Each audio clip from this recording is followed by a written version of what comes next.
Nesse módulo, nós vamos falar da classificação da hipertensão pulmonar e suas peculiaridades. Então, por que a gente classifica a hipertensão pulmonar? Então, nós sabemos que a hipertensão pulmonar é uma condição associada a maior mortalidade. Independente da comorbidade que o paciente tenha, desde uma doença autoimune até uma anemia hemolítica, a presença de hipertensão pulmonar piora a sobrevida da pessoa. Eu vou contar aqui a história da classificação da hipertensão pulmonar de uma maneira que eu acho que faz bastante sentido. Até os anos 50, quando a gente tinha dificuldade para fazer cateterismo de artéria pulmonar, o diagnóstico da hipertensão pulmonar era um diagnóstico basicamente clínico. Então, lembrando um pouco do que eu falei no outro módulo, que a circulação pulmonar é um sistema de alta complacência e baixa resistência, quando o paciente tem uma alteração que leva a uma diminuição da complacência, aumento da resistência, portanto, um aumento da pressão do sangue dentro dos vasos sanguíneos, a gente vai ter uma sobrecarga do ventrículo direito. Esse ventrículo direito inicialmente vai hipertrofiar, depois ele vai dilatar e a gente não vai conseguir ter um débito cardíaco adequado. Isso vai levar com que o paciente tenha cansaço, que é o primeiro sintoma que aparece na hipertensão pulmonar.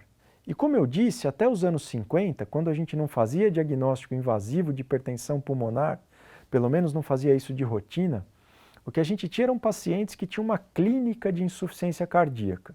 Teve um médico argentino chamado Ayerza que cunhou esse termo, que era um termo da insuficiência cardíaca de Ayerza, que eram pacientes cianóticos, que tinham edema periférico, hepatomegalia, esplenomegalia, edema de membros inferiores e bastante cansaço. Eram pacientes com cor pulmonale. Nos anos 60, entretanto, houve um surto de hipertensão pulmonar na Europa. Principalmente na Suíça, Alemanha e Áustria, houve um aumento muito grande dos casos de hipertensão pulmonar, que logo depois foi explicado pela associação a um tipo de anorexígeno, que era a fenfluramina e a dexfenfluramina, que naquela época foram utilizadas como remédios para emagrecer. E depois que as autoridades de saúde conseguiram relacionar o uso dessa medicação ao surto de hipertensão pulmonar, foi proposta pela Organização Mundial de Saúde o primeiro simpósio mundial em hipertensão pulmonar, que foi realizado em 1973 em Genebra, na Suíça. Em 1975 saiu um documento deste encontro sugerindo que a hipertensão pulmonar deveria ser estudada de maneira sistemática e que nós deveríamos ter registros para classificar e entender como esses pacientes adoecem e como esses pacientes se comportam, tanto do ponto de vista da doença como do ponto de vista de prognóstico. No final dos anos 90, foi publicado o primeiro estudo nos Estados Unidos de uma coorte de pacientes e que conseguiu mostrar que a sobrevida mediana desses pacientes era de 2,8 anos. Quer dizer, o paciente diagnosticado com hipertensão pulmonar vivia 2 anos e meio, um pouco mais, um pouco menos, portanto, mostrando que era uma doença de prognóstico muito ruim. Mas somente em 1998 foi realizado o segundo simpósio mundial em hipertensão pulmonar. E neste simpósio foi proposta uma classificação da hipertensão pulmonar. Essa classificação sugeria 5 grupos de pacientes com hipertensão pulmonar. E como essa classificação foi concebida? Qual é a ideia da classificação? É congregar em cada um desses grupos indivíduos que compartilham apresentação clínica, fenômenos fisiopatológicos e anatomopatológicos e resposta ao tratamento semelhantes. Então, no grupo 1, por exemplo, eu tenho indivíduos com fenômenos anatomopatológicos, apresentação clínica e de resposta ao tratamento muito semelhantes.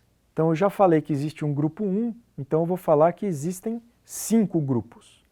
Desde 1998, no segundo simpósio mundial lá de Evian, na França, a gente tem 5 grupos de pacientes com hipertensão pulmonar. Então, o grupo 1 é chamado de hipertensão arterial pulmonar. São fenômenos que acontecem no território pré-capilar.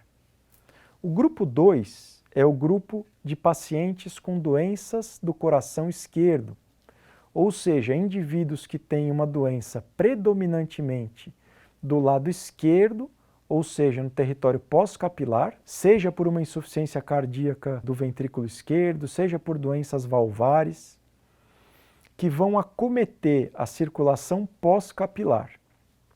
Nós temos o grupo 3, que é o grupo da hipóxia ou das doenças do parênquima.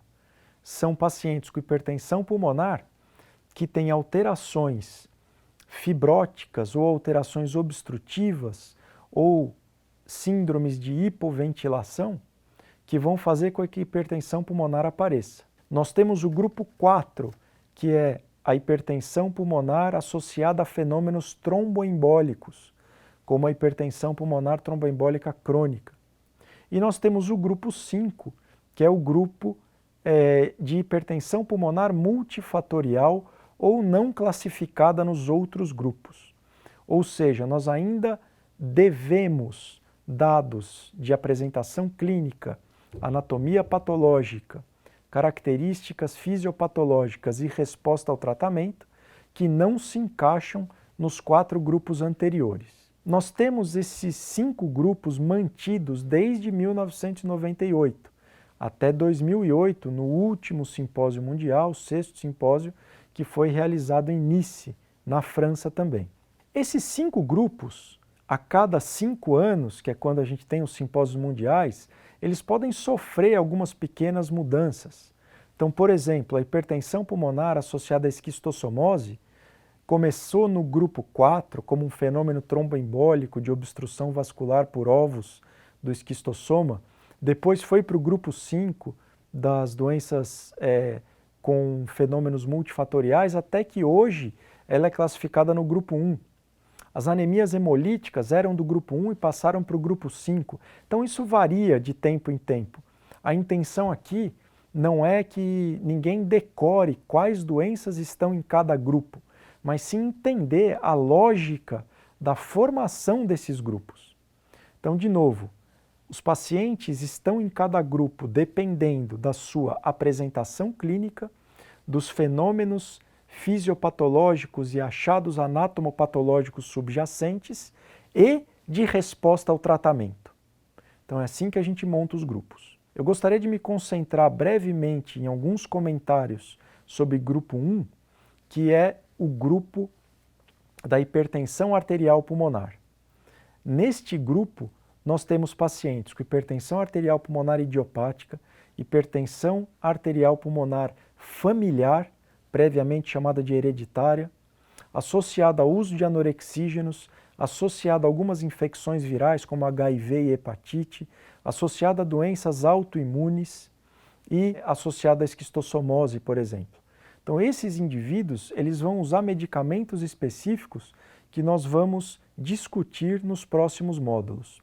Os outros grupos que são super importantes porque são muito prevalentes, por exemplo, grupo 2 associado à disfunção do coração esquerdo, grupo 3 associado a doenças do parênquima, ou mesmo grupo 4 associado à doença pulmonar tromboembólica crônica, eles têm como princípio de tratamento não o uso de medicamentos específicos para a circulação pulmonar, mas o tratamento da doença de base. Então, seja o tratamento da insuficiência cardíaca esquerda, seja o tratamento das doenças do parênquima, ou a desobstrução da circulação pulmonar, seja com cirurgia de tromboendarterectomia ou com angioplastia, e eventualmente usando remédio, são a base desses outros tratamentos. Então, assim vocês puderam entender que existe a classificação da hipertensão pulmonar, como ela foi concebida e a importância do grupo 1.